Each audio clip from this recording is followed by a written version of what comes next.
Morning. Morning. Last week, several members of our community and 2 police officers, also members of our community, were the victims of gun violence. MPD officer Jamal Mitchell was shot and killed as he tried to render first aid at the scene of a mass shooting. 1 person was killed and 2 others are hospitalized with life-threatening injuries. Every day in our community, people live with the trauma of continued gun violence. Once again, we mourn for those lost and injured by horrific acts of gun violence and for their families and loved ones. Once again, we hear politicians talk of heroic first responders and sternly tell us that this must never happen again. But we know it will. We know it will because it has. And we have done very little to address the systemic issues that enable it to continue to happen. Less than 2 weeks ago, the country marked the 4-year anniversary of George Floyd's murder. I was dismayed that no one mentioned Ricky Cobb II, a black man who was killed by a white trooper from the Minnesota State Patrol during a traffic stop. 4 years ago, we heard politicians promise to invest in genuine systemic change in policing to prevent police violence against community members. Yet what changes have we actually seen? Time after time after time, our black community is told there can be no criminal accountability because of system barrier after system barrier after system barrier. And they rightfully ask leaders, what are you going to do about those system barriers? Heated debates about minor policy changes ensue until the next black man is shot by police. And the family and the community is told once again about the system barriers preventing criminal accountability. The same barriers that were there last time. This morning, I am here to talk about some of those system barriers in the context of the shooting of Mr. Cobb by Minnesota State Trooper Ricky Londregan. My intent is that leaders here in this state find the political courage to remove these systemic barriers. I first want to acknowledge the Cobb family. They continue to grieve a devastating loss amid a political circus that has repeatedly tried to center Mr. Londregan as the victim. The defense team, paid for by the Minnesota Police and Peace Officers Association, encouraged over 100 supporters to be bussed in, handed out free support Londregan t-shirts, and created a gauntlet downstairs that the Cobb family was forced to walk through to get to court. Some of them taunted Ricky Cobb's twin brother, Rashad. Members of our staff were frightened at the spectacle, which reminded them of January 6th. How is this behavior acceptable? How is that behavior acceptable? Where is our humanity for the Cobb family? Where is the respect for the trauma that they and the community have suffered? Because make no mistake, Ricky Cobb was the victim in this case. Ricky Cobb should be alive today. And that makes our inability to move forward even more difficult for Mr. Cobb's family and for our community. And for that, I'm deeply sorry. In January, the Hennepin County Attorney's Office charged Mr. Londregan with the death of Ricky Cobb based on our review of the evidence that existed at the time. This includes the BCA investigation, which was hampered by the refusal of members of the Minnesota State Patrol to participate in interviews. We saw the videos of the incident placed in a format allowing simultaneous comparison of the 3 body cams and the dash cam. And we reviewed supplementary witness statements made in the grand jury investigation. We believed then, and we believe now, based on that evidence, we made the correct decision to charge Mr. Londregan. In fact, several weeks ago, the defense withdrew their motion challenging probable cause.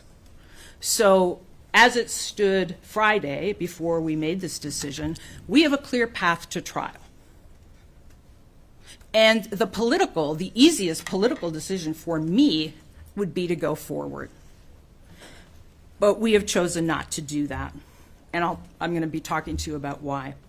There's been much speculation about why we brought in a firm from out of state to prosecute the case. The truth is that these cases are considered by many prosecutors across the country to be, quote, career killers because of the potential retaliation against them by law enforcement. In fact, before I got to the office, that happened. That our prosecutors who prosecuted law enforcement, some of them received threats and were retaliated by law enforcement. And so prosecutors across the country, including here, fear they cannot do their jobs because of retaliation by law enforcement. None of this is acceptable.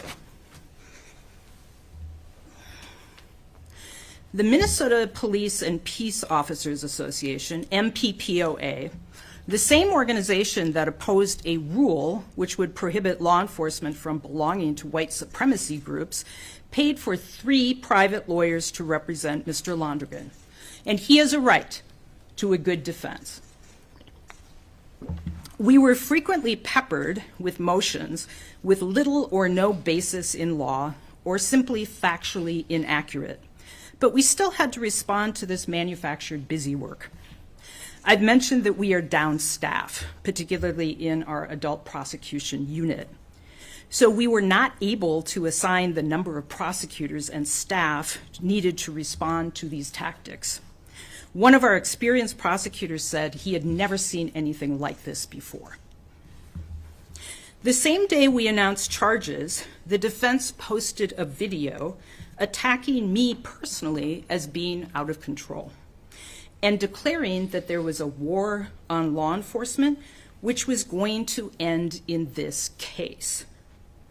I felt personally threatened by that video, but as the case went on, I came to realize that their strategy essentially was to use scorched earth tactics to attempt to intimidate anybody involved in this case or anyone who might consider trying to hold a police officer accountable in the future.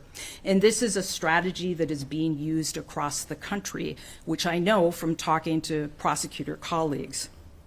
One expert in this case said that he felt personally threatened by the defense. An example of their motions, one of them, you remember they accused me of prosecutorial misconduct for misusing the grand jury process. They claimed falsely that we asked the grand jury to make a decision to indict, and when they didn't indict, we just charged the case ourselves. That never happened. It never happened. They quietly withdrew that motion once it no longer served their purpose, but that got buried. That got buried after it was the lead. It was after headlines because of the governor's involvement, which I'll talk about later. Some people said, well, why didn't you ask other prosecutors' offices in the state? And the truth is they are very short-staffed. When we have conflict cases, we often have to figure out which other office can handle it because they just don't have the capacity. And this includes Ramsey County.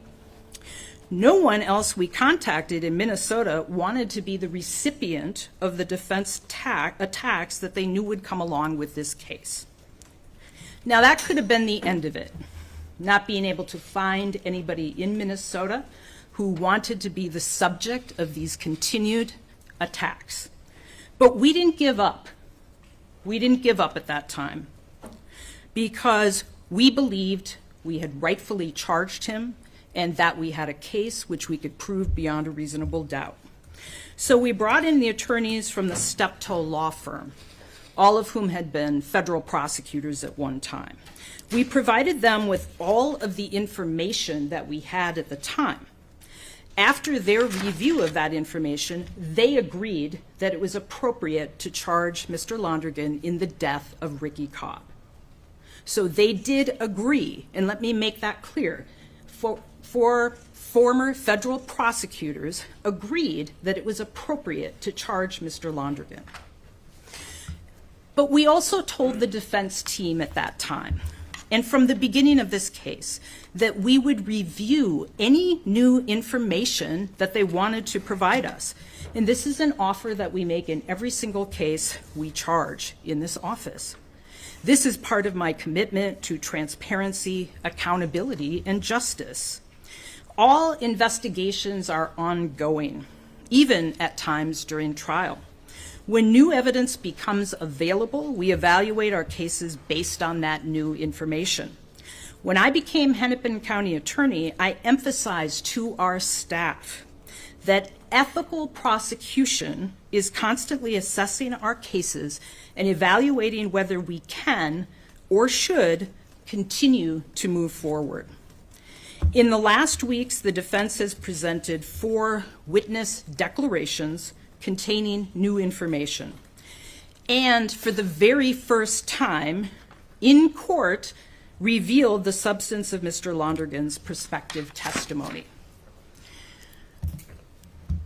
So what they said in court about what Mr. Londregan would say if he testified, and I'm just going to talk about 2 parts of it. One was this, that Mr. Londregan shot Ricky Cobb because Mr. Londregan feared that Mr. Cobb was reaching for Mr. Londregan's gun.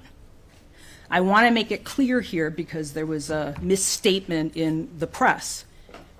No one's ever said, the troopers have never said, that they were aware of any gun in Ricky Cobb's car or that he was trying to reach for that gun. That gun that was found in the car well after this happened is irrelevant to this.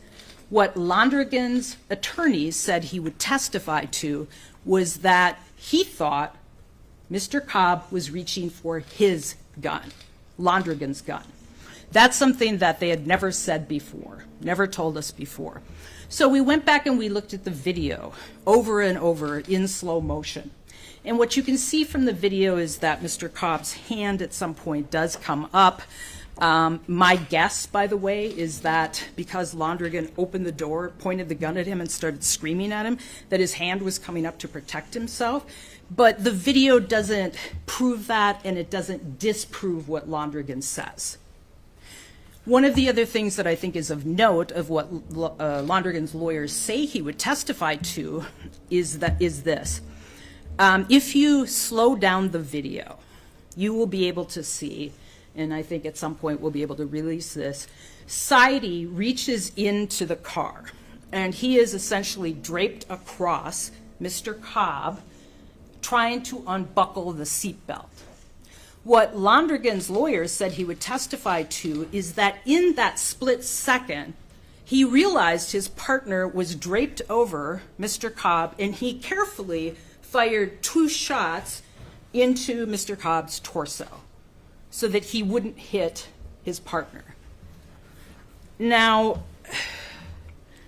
as to the believability of that, I won't comment. But I will be talking about how that did change our perspective here. The declarations that we got from state trooper trainers, which we hadn't seen before, went to their training and lack thereof, and I'm going to get to that later on too. It was frustrating to learn of this new evidence so far into the case because the defense had so many opportunities to provide us with it. We even offered Trooper Londregan immunity to come on in and tell us his story with the agreement that we would not use that statement if we decided to go ahead with trial. The Steptoe lawyers called that agreement, they call it in DC apparently, Queen for a Day. And it simply means, Londregan, come on in, tell us what you have to say about this so that we can consider it when deciding whether to charge. And if we decide to go forward, we won't use the statement that you made. He refused. He refused to do that, which was his right. But we also didn't know what he was going to say. So we certainly talked extensively about how improbable some of Mr. Londregan's assertions were, especially coming so late in the process and with access to all of the videos. We also talked about the barriers, the reality of the fact that many of the law enforcement witnesses in this case got lawyers, even people who had no or were not subject to any criminal liability at all. And they were represented by the same pool of lawyers funded by MPPOA. So many would say, why not cross-examine Mr. Londregan and argue to the jury that he wasn't being truthful? Once an officer says that he used deadly force to prevent imminent great bodily harm or death to himself or others, we then, the burden shifts to us, beyond a reasonable doubt, the highest standard in the system, to prove that that was not true. And the expert witnesses in use of force cases focus pretty much only on those seconds when the shots happened and what a reasonable officer could have perceived. So when we got this information, we had to assess what it meant for the case. And we took the new evidence to a use of force expert whose analysis led us to include that based on that new evidence, we would no longer be able to succeed at trial. So why is that? And why wouldn't we just go forward? What happens in trials is this. We present our case. And because the defense had the, what we call, affirmative defense, in other words, they were saying, yes, we did shoot and kill Ricky Cobb, but we had a legal excuse. And that legal excuse was justified use of deadly force. And so we were going to have to prove beyond a reasonable doubt that that wasn't the case. Now, we would put on our case, the defense would put on their case, and then the defense would make a motion for what's called a judgment of acquittal. In other words, Judge, we're asking you to dismiss the case because no reasonable jury could believe that the prosecutor has proved its case. We do not believe we would have even made it to the jury. And so that is one of the reasons why I have made the decision not to proceed in this case. I know it's a struggle for people to understand, especially in community and especially the Cobb family. Why not go do that? You know, ethically we can't as prosecutors, but also practically we know we're not going to get a conviction in this case. And what would that mean? That would mean that, you know, once again, community would say the system didn't work, and you know, Mr. Londregan and MPPOA would be able to talk about, hey, there was a jury verdict. And we then would not really be able to talk as effectively about the systemic barriers that set that up to happen. And so going to trial would also have been a setup here for everyone involved, instead of having the very real, candid conversation about why we need to break down these barriers so that we do not have these issues in every case. I want to acknowledge the team who worked on this case, who experienced threats to their safety during their investigation, and also unnecessary political attacks.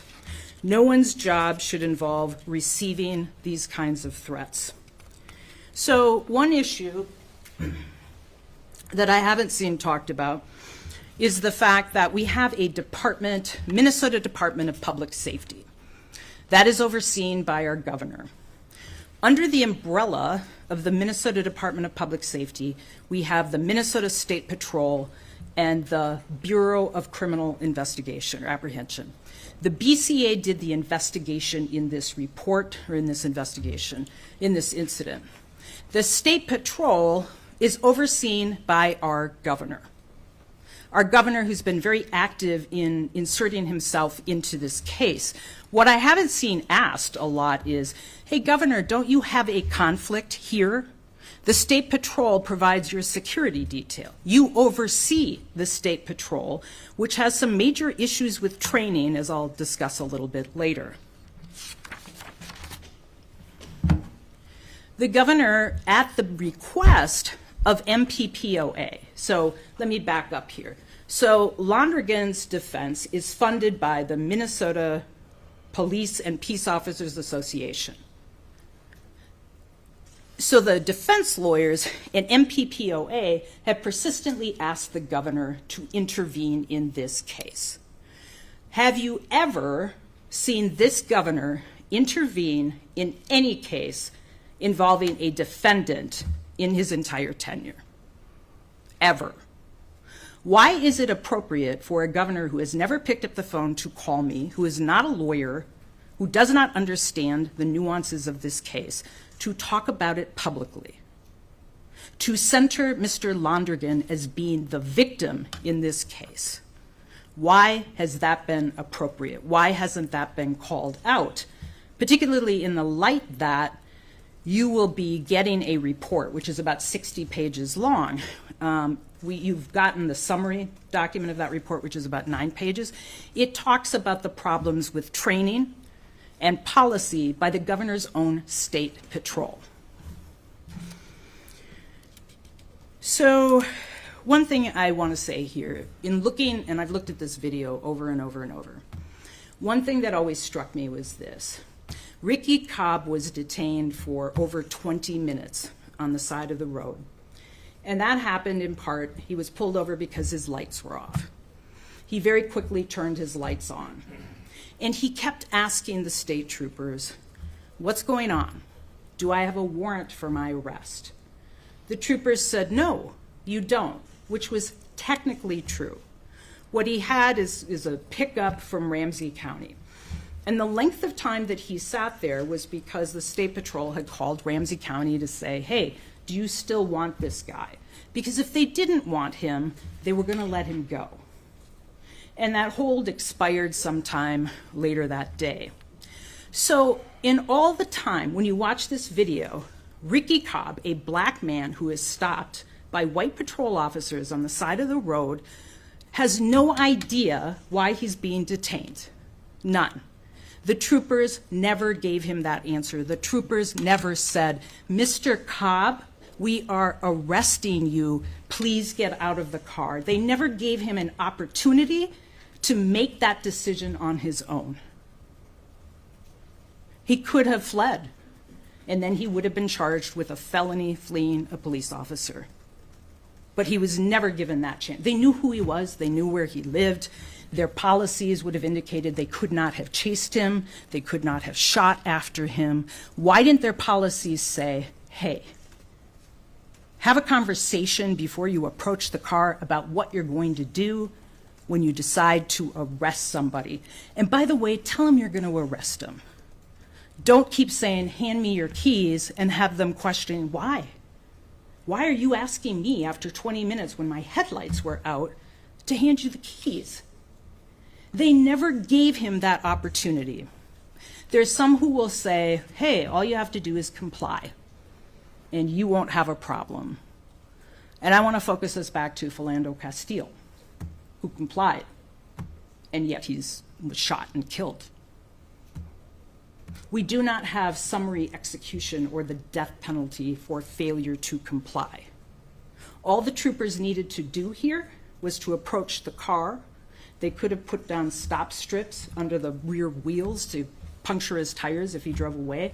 But all they had to do was say, Mr. Cobb, we are going to arrest you, and allow him to make the decision. Am I going to speed away, get charged later with a crime, or am I going to get out? He never, ever had that opportunity. There were other many decisions which are outlined in the report you'll be getting leading up to and during the interaction that should have gone differently. In fact, the use of force expert that we talked to after that new information said that the tactics here were absolutely horrible. Horrible. And until we, as a community, demand changes, systemic changes into the policies, the training, the philosophy of our law enforcement officers, this kind of thing is still going to happen. So we made this decision after consulting with Steptoe. Steptoe has written it's about 60-page report. Some of it references grand jury, and to this day, we need a court order from the judge to be able to release that. One of the things we were never able to talk about, which the defense knew. So our hope is to get that order and to release that extensive report to you, documenting everything that happened here. So, I mean, this was one of the hardest decisions I've ever made. It was, on the one hand, not so hard legally, but people in our community and Ricky Cobb's family shouldn't have to listen to me or any prosecutor, once again, talk about the same legal barriers that prevent accountability time after time after time. My commitment to them is that we will continue to advocate for these changes, because that is the only way our community is going to heal. Thank you, and I'll take questions.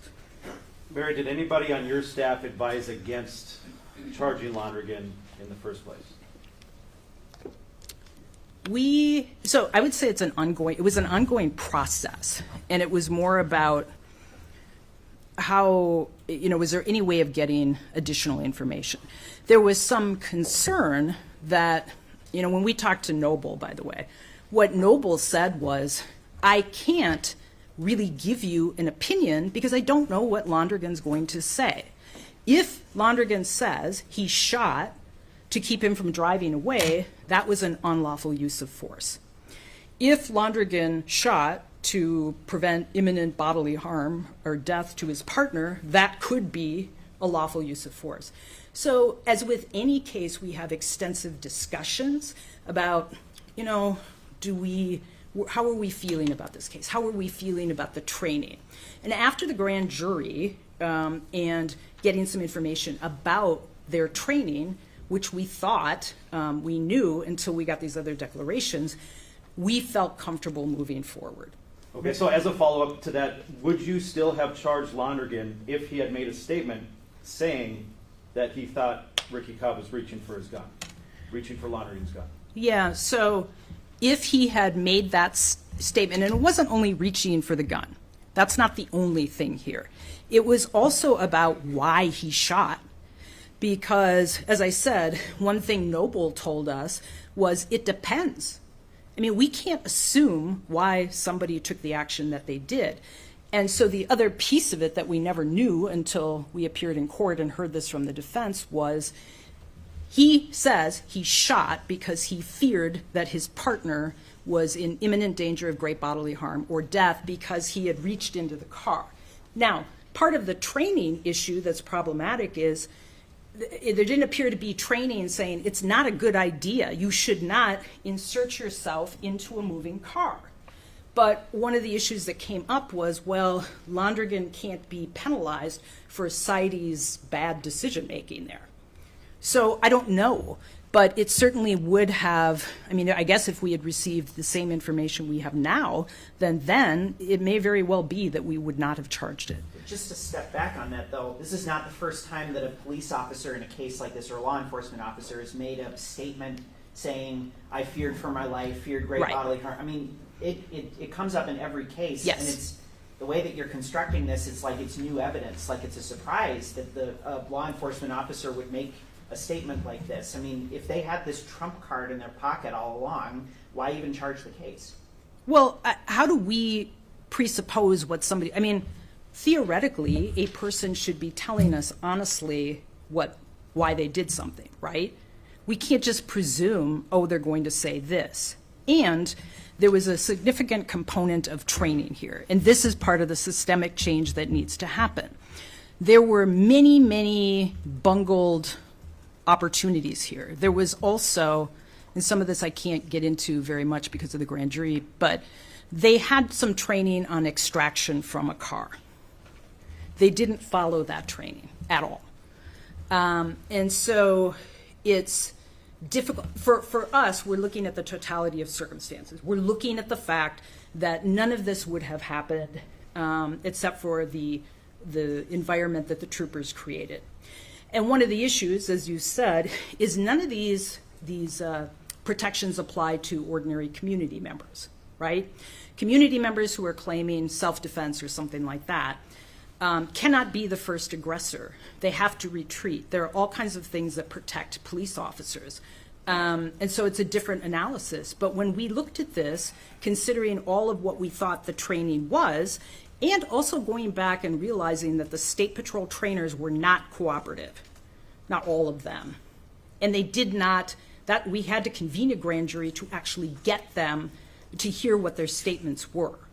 And one of the things Noble wanted was more about their training.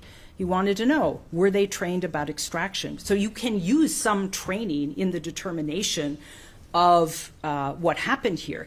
But ultimately with the declarations, we learned that when those people that made the declarations were going to say they followed their training, it was very hard then. You can't hold an officer criminally liable because they have bad training. Because they weren't trained, don't put yourself in a moving car. Because they weren't trained, hey, you can put the stop sticks under the rear wheels. Because one of the things we heard at some point here was we couldn't put stop sticks in front of the car because that would have endangered our lives. And the expert that we consulted after the fact said, just put them under the back wheels. So the fact that there were many, many, many other alternatives here don't matter under the law. What did the county attorney's office think the training looked like before the investigation, and how does it compare to other law enforcement agencies? And that's where much of that came up in the grand jury transcript, which I can't talk about at the moment, but that will be laid out, that is laid out in depth once we can get that released. I think in one of the recommendations too is that the training and policies about what officers do or troopers do before the use of deadly force cannot be completely separated from every other policy. In fact, you cannot create the conditions that allow you to then claim, oh, I was afraid. But they are completely separate, and that's problematic.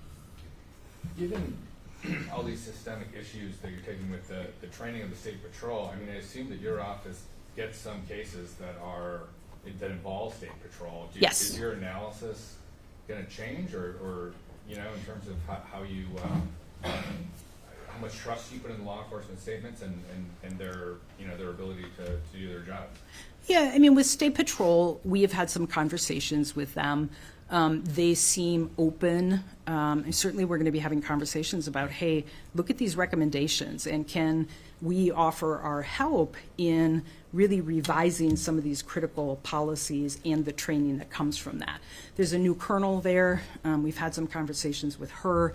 So my hope is that they will, in good faith, engage and look internally and really think about this. And I think this is a fundamental problem with all of law enforcement, that they are trained to control. They are trained for compliance, right? And so one of the interesting things in one of the troopers' statements, they were asked if there were any other alternatives here, and he never said, I could have let him go. I could have let him go, because I don't think officers are trained to think that way. There seemed to be, two alternatives. He was going to get out of the car, or I was going to rip him out of the car. Not, we knew exactly who he was. We weren't going to chase him. We would just go pick him up. That seems to have never occurred to the troopers in this case. I think understandably, because that is not how police are trained to think about these situations. And I think they need to be. They need to understand that both they and the person they're interacting with should both go home at night. Because the officers, frankly, put themselves in jeopardy here. There was no reason to put themselves into the car, but they did that. They did that, and we don't want that either. We don't want officers putting themselves in danger of injury. But they have to be told, there have to be policies, there have to be training that it is okay, acceptable, and expected that in some situations, let the person go. Can you give us an idea of the cost and the amount of time spent by Steptoe, what the dollar figure would be from their help? And also with Yep. that, was creating these recommendations, was that part of the deal? Like, was that in No. the contract something they were supposed to No, do? no. In fact, I had every when we, and I don't know what the number is now. We'll get that to you. But here's how the process went. We retained Steptoe, sent them a bunch of documents, because the first thing was, did they think our charges were appropriate? That was the first thing, because if they said no, that contract was done, right? So they looked at the materials that we sent them. They decided that our charging was appropriate. And then they put in, as you know, not a certificate of representation, but they became the lawyers of record. And so no, at no point did I ever expect, I mean, we didn't hire them to do, here, you know, we're going to dismiss, here's an independent, I want you to do an independent investigation of what happened here. That is not how this went. They appeared on the record. We all expected to go forward at trial. But then when we got this information, we had an ethical obligation to look at it. It was after we got that information that we then consulted this other expert. So our own expert, given that information, was saying, we just can't go forward. So we had that conversation.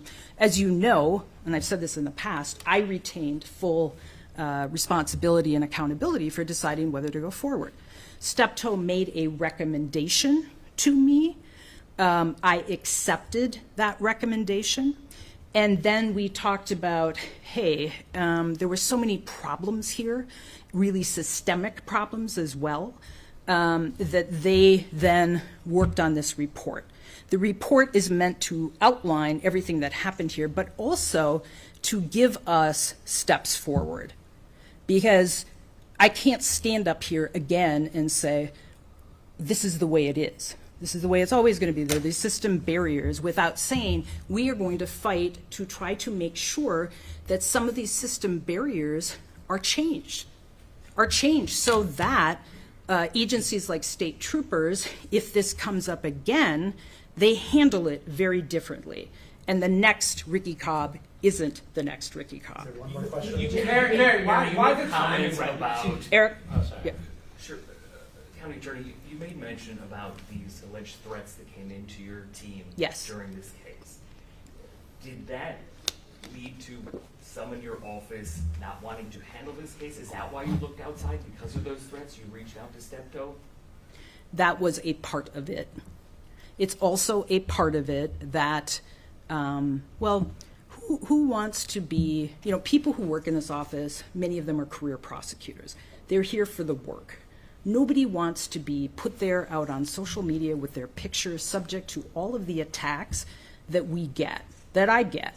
And then having the governor weigh in and question our staff's integrity, nobody wants to be the subject of that. So it was a combination of all of that. And a combination of, as I said, people fear retaliation from police. And by that I mean slow walking cases. I don't mean, you know, physical harm. What I mean is they don't work up the cases. That has happened in this office.